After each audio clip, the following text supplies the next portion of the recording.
Pen लेके बैठिए दोस्तों और मॉक टेस्ट लगाना शुरू कीजिए। दोस्तों राइट आंसर होगा ऑप्शन नंबर सी, यानी कि कैल्शियम हाइड्रोक्साइड को हम क्या बोलते हैं, लाइम जल। तो ऑप्शन आपका सी करेक्ट होगा। आइए दोस्तों अगले सवाल पे। अगला सवाल है आपका, कौन सा रंग जिसका खतरे के सिग्नल में उपयोग होता है, ये आपको बताना है। दोस्तों राइट आंसर लगाइएगा ऑप्शन नंबर बी, यानी कि लाल रंग। चूँकि इसका तरंगदैर्घ्य जो है काफ़ी अधिक होता है, तो ये दूर से ही हमें दिखाई पड़ जाता है, इसीलिए लाल रंग का उपयोग हम क्या करते हैं, खतरे के सिग्नल के रूप में इस्तेमाल करते हैं। चलिए दोस्तों अगले सवाल पे। अगला सवाल है 48 नंबर का सवाल। देखिए, निम्नलिखित में से कौन मानव का उद्भव स्थान है, ये आपको बताना है। दोस्तों राइट आंसर लगाइएगा ऑप्शन नंबर सी, यानी कि अफ्रीका। अफ्रीका जो है मानव का उद्भव स्थान है, तो आपका ऑप्शन सी करेक्ट हो जाएगा। नेक्स्ट सवाल पे चलिए दोस्तों। अगला सवाल है आपका, पृथ्वी के वायुमंडल में कार्बन गैस का प्रतिशत कितना है, ये आपको बताना है। दोस्तों राइट आंसर लगाइएगा इसका सी। राइट आंसर तो होना चाहिए, लेकिन यहाँ पे थोड़ा सा गलत दे दिया है दोस्तों। राइट आंसर इसका होगा 0.03%। ठीक है, याद रखिएगा 0.03% होता है। ठीक है, याद रखिएगा। पृथ्वी के वायुमंडल में कार्बन गैस का प्रतिशत कितना है, 0.03%। यहाँ पे 2 जीरो एक्स्ट्रा दे दिया है। चलिए कोई दिक्कत नहीं, आपको हम बता दिए।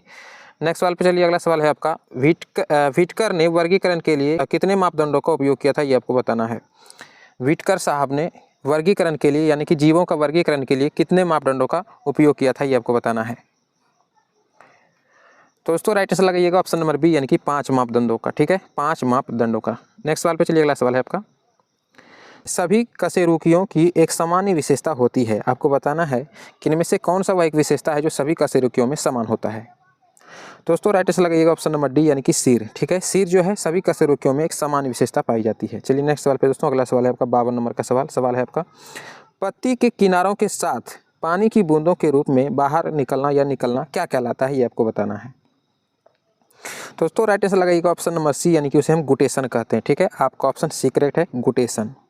नेक्स्ट सवाल पे चलिए। अगला सवाल है आपका फिजिक्स का सवाल, और ये जो है बता दें दोस्तों, आपको पिछले भी मॉक टेस्ट में बताए हैं कि फिजिक्स का जो है न्यूमेरिकल का बहुत पूछा जाता है दोस्तों, तो ज़रूर आप कोशिश कीजिए कि न्यूमेरिकल पे ध्यान दीजिए थोड़ा सा। ठीक है, चलिए। 3 प्रतिरोध चित्रानुसार ए बी सी की भुजाओं में क्रम से जुड़े हैं। ठीक है, ए तथा बी सिरों के बीच समतुल्य प्रतिरोध क्या होगा, ये आपको बताना है। ए तथा बी के सिरों के बीच का समतुल्य प्रतिरोध। दोस्तों राइट आंसर लगाइएगा ऑप्शन नंबर बी, यानी कि 32 ओम। ठीक है, 32 ओम। ये जो आपको दिख रहा है इसे ही हम क्या कहते हैं, ओम कहते हैं। ठीक है, प्रतिरोध का ऐसा ही मात्रक है ये। नेक्स्ट सवाल पे चलिए, और यहाँ से सवाल थोड़ा सा हम बड़ा कर लेते हैं ताकि आपको आसानी से दिख जाए। देखिए सवाल है आपका, रिक्तिका को घेरने वाली झिल्ली क्या कहलाती है, ये आपको बताना है। दोस्तों राइट आंसर लगाइएगा ऑप्शन नंबर ए, यानी कि टोनोप्लास्ट बोलते हैं। ठीक है, रिक्तिका को घेरने वाली झिल्ली टोनोप्लास्ट कहलाती है। तो 54 का आंसर ए करेक्ट होगा। चलिए अगला सवाल देखिए। सवाल का आ गया है, कुडनकुलम नाभिकीय ऊर्जा केंद्र भारत के किस राज्य में स्थित है, ये आपको बताना है। कुडनकुलम। दोस्तों राइट आंसर लगाइएगा ऑप्शन नंबर डी, यानी कि तमिलनाडु में। ठीक है, तमिलनाडु आपका करेक्ट आंसर होगा। नेक्स्ट सवाल पे चलिए दोस्तों। अगला सवाल है आपका, MACS 1407 जो कि एक अधिक उपज देने वाली कीट मुक्त प्रजाति है, आपको बताना है इनमें से वह कौन सा है। दोस्तों राइट आंसर लगेगा ऑप्शन नंबर डी, उसे हम सोयाबीन के रूप में जानते हैं। ठीक है, राइट आंसर क्या होगा, ऑप्शन नंबर डी, यानी कि सोयाबीन। नेक्स्ट सवाल पे चलते हैं दोस्तों, और अगला सवाल है आपका, सोनार एक ऐसी युक्ति है जिसमें उपयोग किया जाता है, क्या उपयोग किया जाता है, ये आपको बताना है। दोस्तों राइट आंसर लगाइएगा ऑप्शन नंबर ए, यानी कि पराध्वनि तरंगों का। ठीक है, पराध्वनि तरंगों का उपयोग किसमें किया जाता है, तो सोनार में किया जाता है। ऑप्शन आपका ए करेक्ट होगा। नेक्स्ट सवाल पे चलिए दोस्तों। अगला सवाल है, थोड़ा सा और बड़ा कर लेते हैं ना। देखिए, जेल मिश्रण है, जेल जो है वह किस किस चीज़ का मिश्रण है, द्रव द्रव का मिश्रण है या फिर गैस गैस का मिश्रण है, किस चीज़ का मिश्रण है, ऑप्शन ध्यान से देखिए और बताइए। दोस्तों राइट आंसर लगाइएगा ऑप्शन नंबर सी, यानी कि द्रव एवं ठोस का। ठीक है, जेल जो मिश्रण है वह द्रव तथा ठोस का मिश्रण है। नेक्स्ट सवाल पे चलिए दोस्तों। अगला सवाल है आपका 59 नंबर का सवाल, टंगस्टन कितने डिग्री ताप पर पिघलता है, ये आपको बताना है। दोस्तों राइट आंसर लगाइएगा ऑप्शन नंबर डी, यानी कि 3422 डिग्री सेंटीग्रेड। ये जो सी है सेंटीग्रेड का संकेत है। ठीक है, तो टंगस्टन कितने डिग्री ताप पर पिघल जाता है, 3422 डिग्री सेंटीग्रेड। ठीक है, नेक्स्ट सवाल पे चलिए दोस्तों। अगला सवाल है आपका, एक बालक अपने घर से पूर्व दिशा में 100 मीटर की दूरी 50 सेकंड में तय कर अपनी दिशा बदल लेता है। ठीक है, और पुनः 100 मीटर की दूरी 50 सेकंड में तय कर वापस घर लौट जाता है, तो उस बालक का औसत वेग क्या होगा, ये आपको बताना है। फिजिक्स का सवाल है ये। दोस्तों राइट आंसर लगाइएगा ऑप्शन नंबर डी, यानी कि 0 मीटर प्रति सेकंड। ठीक है, उसका औसत वेग क्या हो जाएगा, 0 मीटर प्रति सेकंड। नेक्स्ट सवाल पे चलिए दोस्तों। अगला सवाल है आपका 61 नंबर का सवाल, इनमें से कौन सबसे सक्रिय धातु है, ये आपको बताना है। तो दोस्तों राइट आंसर लगाइएगा ऑप्शन नंबर बी यानी कि लोहा सबसे सक्रिय धातु है इनमें से। ठीक है, चलिए दोस्तों अगले सवाल पे, और अगला सवाल आपका यहाँ से स्टार्ट हो रहा है। 62 नंबर का सवाल देखिए, एथेनोइक अम्ल का जलीय विलयन कहलाता है, क्या कहलाता है? एथेनोइक अम्ल का जलीय विलयन क्या कहलाता है, ये आपको बताना है। दोस्तों राइट आंसर लगाइएगा ऑप्शन नंबर डी यानी सिरका कहलाता है। ठीक है, एथेनोइक अम्ल का जलीय विलयन जो है क्या कहलाता है? सिरका कहलाता है। नेक्स्ट सवाल पे चलिए दोस्तों, अगला सवाल है 63 नंबर का सवाल, वाष्पीकरण की प्रक्रिया के कारण वस्तुएं क्या होती हैं, ये आपको बताना है। दोस्तों राइट आंसर लगाइएगा ऑप्शन नंबर डी यानी ठंडी होती है। ठीक है, ठंडी होती है। वाष्पीकरण की प्रक्रिया के दौरान वस्तु क्या हो जाता है? ठंडा हो जाता है। जैसे हम घड़े में पानी रखते हैं तो वाष्पीकरण के द्वारा ही ठंडा होता है ना, तो ये सब आपको पता होना चाहिए। चलिए नेक्स्ट सवाल पे, अगला सवाल है आपका 64 नंबर का सवाल, m और 4m द्रव्यमान की दो वस्तुएं समान गतिज ऊर्जा से चलायमान हों, ठीक है, तो उनके वेग का अनुपात है। फिजिक्स का फिर से न्यूमेरिकल का ये सवाल है, ये आपको बताना है। न्यूमेरिकल देख रहे हैं ना दोस्तों, बहुत पूछा जाता है, तो कोशिश कीजिए न्यूमेरिकल पे थोड़ा सा ध्यान देने का।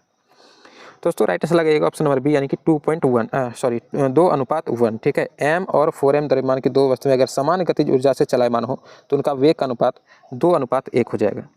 नेक्स्ट सवाल चलिए दोस्तों, अगला सवाल है आपका 65 नंबर का सवाल, जियोट्रोपिज्म पौधे का किसके प्रति प्रतिक्रिया है, ये आपको बताना है। दोस्तों राइट आंसर लगेगा ऑप्शन नंबर डी यानी कि गुरुत्वाकर्षण बल, इसका करेक्ट आंसर होगा, तो ऑप्शन आपका डी करेक्ट हो जाएगा। नेक्स्ट सवाल पे चलिए दोस्तों, और यहाँ से आपका जीके स्टार्ट हो रहा है। देखिए सवाल है आपका थोड़ा सा, और इसको हम ऊपर कर लेते हैं ना। सवाल है, भूमि जो एक या एक से कम कृषि वर्ष के लिए खेती के बिना छोड़ी जाती है उसे क्या कहते हैं। ठीक है, ये आपको बताना है, उसे किस रूप में जाना जाता है। दोस्तों इसका राइट आंसर लगाइएगा ऑप्शन नंबर सी यानी कि वर्तमान परती। ठीक है, वर्तमान परती बोला जाता है उसको। ठीक है, नेक्स्ट सवाल पे चलिए दोस्तों, अगला सवाल है आपका, राष्ट्र संघ किस संधि के द्वारा बनाया गया था, ये आपको बताना है। राष्ट्र संघ का निर्माण किस संधि के तहत हुआ था। दोस्तों राइट आंसर लगाइएगा ऑप्शन नंबर सी यानी वर्साई की संधि के तहत राष्ट्र संघ का निर्माण हुआ था। नेक्स्ट सवाल पे चलिए दोस्तों, अगला सवाल है आपका 68 नंबर का सवाल, अल्लूरी सीताराम राजू कौन थे, ये आपको बताना है। दोस्तों राइट आंसर लगाइएगा ऑप्शन नंबर ए यानी कि आंध्र का आदिवासी नेता। ठीक है, आंध्र का आदिवासी नेता, तो आपका ऑप्शन ए करेक्ट होगा। चलिए दोस्तों अगले सवाल पे, अगला सवाल है आपका, भोपाल त्रासदी की में किस गैस का रिसाव हुआ था। काफ़ी फेमस सवाल है और कई बार एग्जाम में पूछा गया है।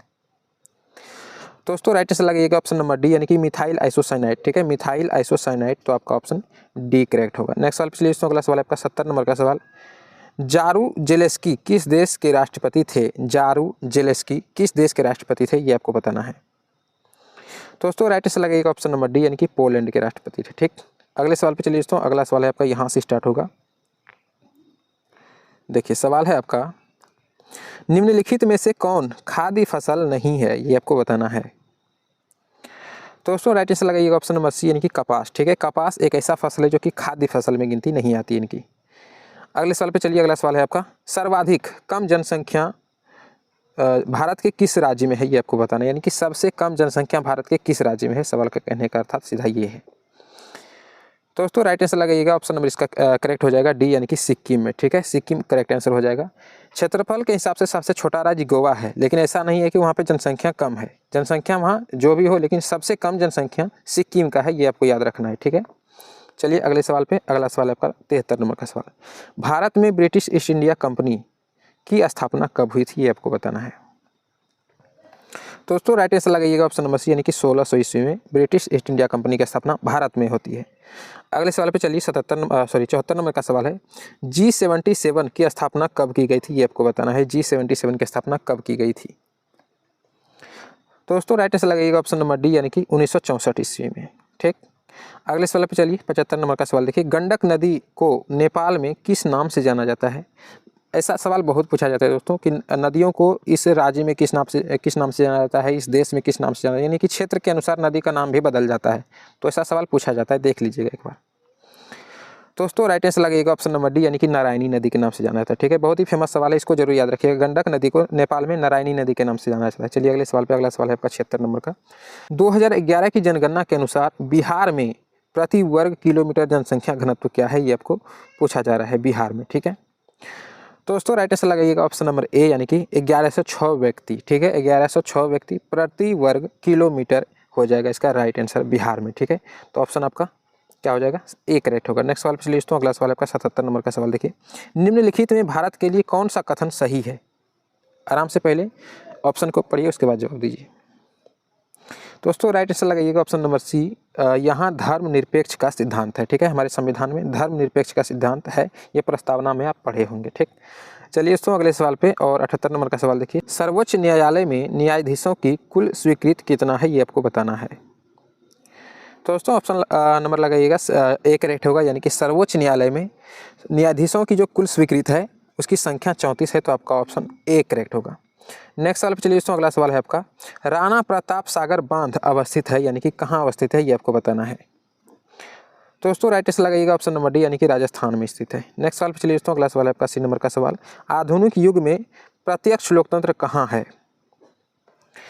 तो दोस्तों राइट आंसर लगाइएगा ऑप्शन नंबर सी, यानी कि स्विट्जरलैंड में, ठीक है। नेक्स्ट सवाल पे चलते हैं, अगला सवाल है आपका, संविधान की अनुच्छेद 48A, संविधान के अनुच्छेद 48A का संबंध किससे है, ये आपको बताना है।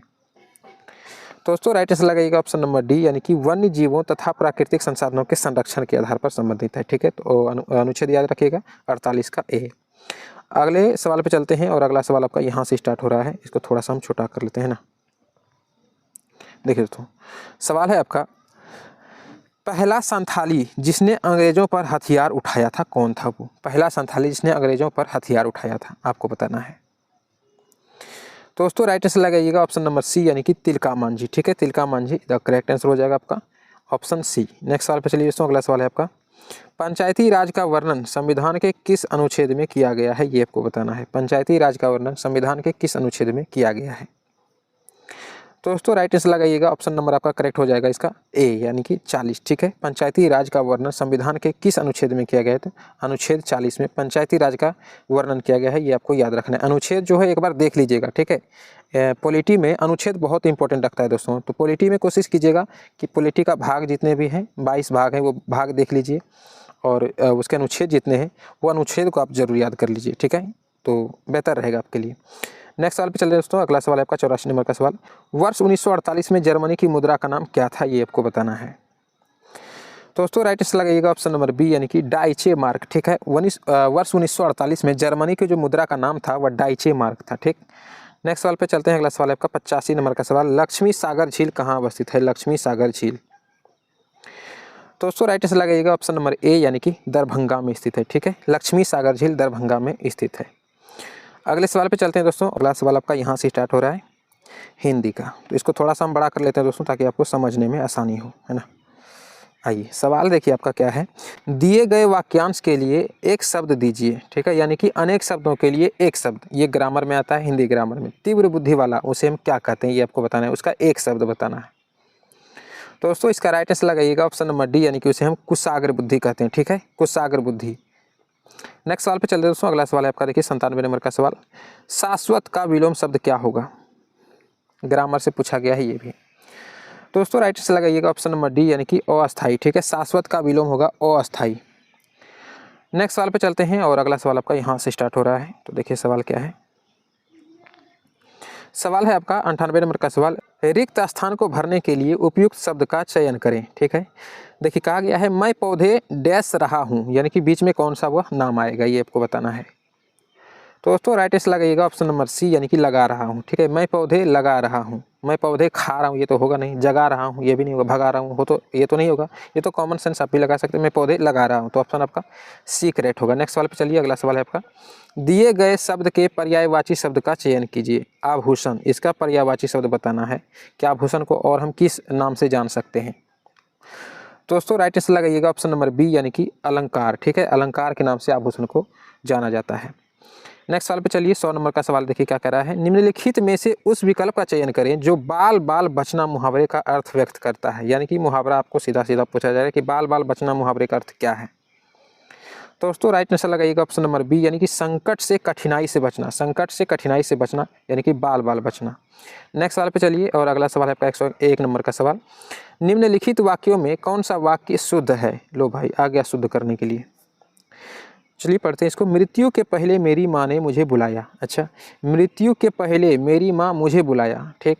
मृत्यु के पहले मेरी माँ मुझको बुलाया। अच्छा, इनमें से कोई नहीं, तो कहने का मतलब आपको ऑप्शन सी में से ही बताना है। डी तो बहुत कम ही रहता है, लेकिन आप ध्यान से पढ़ लीजिए, यदि इनमें से तीनों का तीनों अशुद्ध है तो राइट आंसर आपको डी लगाना है, ये भी आपको थोड़ा सा ध्यान रखना होगा। तो दोस्तों इसका राइट आंसर लगाइएगा ऑप्शन नंबर ए, यानी कि मृत्यु के पहले मेरी माँ ने मुझे बुलाया, यह एक शुद्ध वाक्य है। नेक्स्ट सवाल पे चलते हैं दोस्तों। अगला सवाल है आपका 102 नंबर का सवाल। लोहे का चने चबाना, वाह, मुहावरे का अर्थ क्या है? काफ़ी फेमस सवाल है ये भी। दोस्तों इसका राइट आंसर लगाइएगा ऑप्शन नंबर सी, यानी कि संघर्ष करना। लोहे का चने चबाना या लोहे चने चबाना, ठीक है, ऐसा भी पूछ देता है, लोहे चने चबाना। तो ऑप्शन आपका सी करेक्ट होगा, यानी कि संघर्ष करना, मेहनत करना। चलिए दोस्तों अगले सवाल पे। अगला सवाल है आपका, निम्नलिखित में से कौन सा शब्द सही नहीं है, ये आपको बताना है। दोस्तों इसका राइट आंसर हो जाएगा ऑप्शन नंबर बी, यानी कि उज्ज्वल। उज्ज्वल जो शब्द है यह अशुद्ध शब्द है। दवाइयाँ मयंक, यह एक शुद्ध शब्द है, लेकिन उज्ज्वल जो है यह एक अशुद्ध शब्द है। नेक्स्ट सवाल पे चलिए दोस्तों। अगला सवाल है आपका 104 नंबर का सवाल। निम्नलिखित में से कौन सा शब्द कमल का पर्यायवाची है? आज ग्रामर से काफ़ी ज़्यादा आ गया है ना, तो ग्रामर भी देख लीजिएगा दोस्तों आप। ग्रामर में एक शब्दों के लिए अनेक शब्द, मुहावरा हो गया, समास वगैरह तो आपको बता ही दिए कि देख लेना है। और ये आज पर्यायवाची शब्द भी काफ़ी आ रहा है, तो इसको भी जरूर देख लीजिएगा एक बार। तो दोस्तों राइट आंसर इसका हो जाएगा ऑप्शन नंबर सी, यानी कि अरविंद, ठीक है। कमल का पर्यायवाची शब्द अरविंद होगा, तो ऑप्शन आपका क्या हो जाएगा? C correct. नेक्स्ट सवाल पे चलिए दोस्तों। अगला सवाल है आपका 105 नंबर का। संधि शब्द का संधि विग्रह निम्नलिखित में से कौन सा है, ये आपको बताना है। संधि शब्द का संधि विग्रह निम्नलिखित में से कौन सा है, यानी कि संधि विच्छेद। संधि का संधि विच्छेद क्या होगा, ये आपको बताना है। दोस्तों राइट आंसर लगेगा ऑप्शन नंबर ए, यानी कि सम जोड़ धी। सम जोड़ धी क्या होगा? संधि। नेक्स्ट सवाल पे चलते हैं दोस्तों। अगला सवाल 106 नंबर का सवाल देखिए। निम्नलिखित किस शब्द में समास है, ये आपको बताना है कि निम्नलिखित में से कौन सा ऐसा शब्द है जिसमें एक समास छुपा हुआ है। दोस्तों राइट आंसर लगाइएगा, इसका आपका करेक्ट आंसर हो जाएगा डी, यानी कि उपयुक्त सभी में, ठीक है। राजाध्यक्ष, राजा रानी, यथाशक्ति, ये सारा क्या है? एक समास का वर्ड है, यानी कि शब्द है। नेक्स्ट सवाल पे चलिए। अगला सवाल है आपका, नदी शब्द का पुल्लिंग रूप है, यानी कि नदी शब्द का पुल्लिंग रूप इनमें से कौन सा होगा, ये आपको बताना है। तो दोस्तों राइट आंसर लगाइएगा ऑप्शन नंबर सी, यानी कि नद। नदी का उल्टा क्या हो जाएगा, यानी कि पुल्लिंग क्या होगा? तो नदी का पुल्लिंग हो जाएगा नद। नेक्स्ट सवाल पे चलते हैं और अगला सवाल है आपका 108 नंबर का सवाल देखिए। अहिर शब्द का स्त्रीलिंग रूप क्या होगा? स्त्रीलिंग पुल्लिंग भी देख लीजिएगा। अहिर शब्द का स्त्रीलिंग रूप आपको बताना है। दोस्तों राइट आंसर लगाइएगा ऑप्शन नंबर बी, यानी कि अहिरीन, ठीक है। अहिर शब्द का स्त्रीलिंग रूप अहिरीन हो जाएगा। नेक्स्ट सवाल पे चलिए। अगला सवाल है आपका 109 नंबर का सवाल। कर शब्द का कौन सा अर्थ नहीं है, यानी कि कर इनमें से कौन सा ऐसा शब्द है जिसका कि उसका अर्थ नहीं है? कर का अर्थ इनमें से कौन सा नहीं है, ये आपको बताना है। तो दोस्तों राइट आंसर लगाइएगा ऑप्शन नंबर ए, यानी कि बर्फ। बर्फ जो है कर का शब्द अर्थ नहीं है, ठीक है। कर शब्द का कौन सा अर्थ नहीं है, यानी कि बर्फ जो है यह कर का शब्द का अर्थ नहीं है। कर जो एक शब्द है उसका अर्थ बर्फ नहीं होता है। पानी होता है, हाथ होता है, हस्त भी होता है, लेकिन बर्फ, कर का मतलब बर्फ नहीं होता है। ये राइट आंसर होगा, तो ऑप्शन आपका ए करेक्ट होगा। चलिए अगले सवाल पे। वह गंदगी से घृणा करता है में ये जो से है कौन सा कारक है, ये आपको बताना है। दोस्तों राइट आंसर लगाइएगा ऑप्शन नंबर बी, यानी कि अपादान कारक।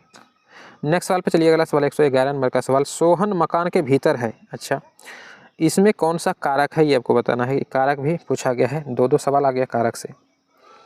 दोस्तों राइट आंसर लगाइएगा ऑप्शन नंबर ए, यानी कि अधिकरण, ठीक है। सोहन मकान के भीतर है, इसमें कारक कौन सा है? अधिकरण। नेक्स्ट सवाल पे चलिए। अगला सवाल 112 नंबर का सवाल देखिए। मुझसे पत्र नहीं लिखा जाता में वाच्य कौन सा है, ये आपको बताना है। तो दोस्तों राइट आंसर लगाइएगा ऑप्शन नंबर सी, कर्मवाच्य हो जाएगा, ठीक है। मुझसे पत्र नहीं लिखा जाता, तो कर्मवाच्य आपका सही आंसर हो जाएगा। नेक्स्ट सवाल पे चलिए दोस्तों। अगला सवाल है आपका 113 नंबर का। जो तुम्हारी अनुशासन पावो, ठीक है, जो तुम्हारी अनुशासन पावो, कंदुक इव ब्रह्मांड उठावो, काचे घट जिमी डारो फोरी, अच्छा, सकऊँ मेरू मूसक जिमी तोरी, अच्छा, उपयुक्त पंक्ति में कौन सा रस है? रस भाव बताना है आपको। इसको थोड़ा सा हम ऊपर कर लेते हैं। दोस्तों राइट आंसर लगाइएगा, इसका करेक्ट आंसर हो जाएगा आपका ऑप्शन जो है ए करेक्ट होगा, यानी कि रौद्र भाव है, ठीक है। रौद्र रस है इसमें, ठीक है। चलिए अगले सवाल पे। हिंदी तो थोड़ा टफ होता ही है, कई तो देखते हैं कितना टफ आ जाता है कि पढ़ना मुश्किल हो जाता है। चलिए सवाल है आपका अगला। जिस छंद के प्रत्येक चरण में 16 मात्राएं और अंत में गुरु होता है, ठीक है, तो उसे क्या कहते हैं, ये आपको बताना है। दोस्तों राइट आंसर लगेगा ऑप्शन नंबर डी, यानी कि उसे हम चौपाई कहते हैं। चलिए अगले सवाल पे। अगला सवाल है आपका 115 नंबर का। 13-11 मात्राओं पर यति एवं 4 चरण युक्त छंद है, ये आपको बताना है कि इनमें से कौन सा होगा। दोस्तों राइट आंसर लगाइएगा ऑप्शन नंबर ए, यानी कि दोहा, ठीक है। ऑप्शन आपका ए करेक्ट होगा, यानी कि दोहा। अगले सवाल पे चलते हैं। अगला सवाल देखिए 16 नंबर का सवाल, 116 का सवाल है। गर्भ करऊ रघुनंदन जिन मन माह, अच्छा, देखऊ आपन मूर्ति सी के छां।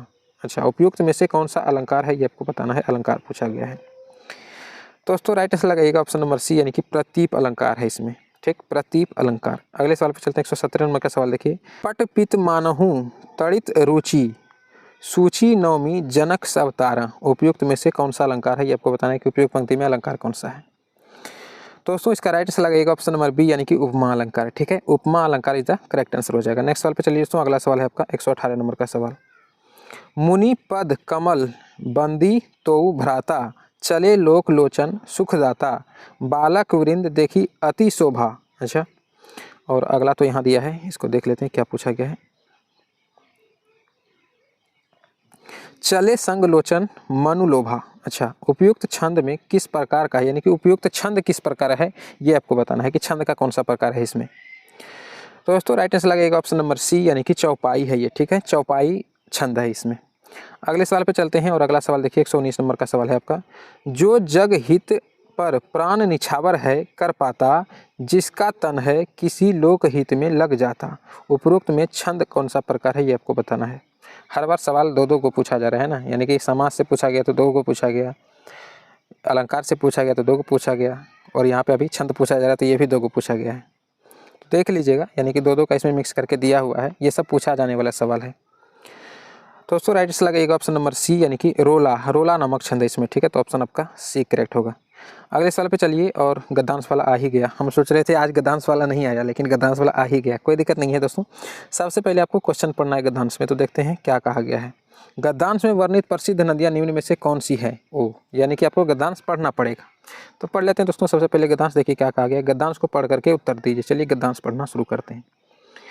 भारत माता को हम नमन करते हैं, पीछे भी मॉक टेस्ट में आए थे, यानी कि गद्यांश वही है, सिर्फ सवाल चेंज कर देता है। उत्तर में हिमालय इसकी प्रहरी है, दक्षिण में हिंद महासागर इसके चरण पखारता है, पश्चिम में कच्छ की खाड़ी और पूर्व में बांग्लादेश है। अच्छा, ये गंगा यमुना, यही याद रखिए, गंगा यमुना नर्मदा ताप्ती कृष्णा गोदावरी ब्रह्मपुत्र आदि नदियाँ भारत, चलिए इनमें से है, हमको तो पता है।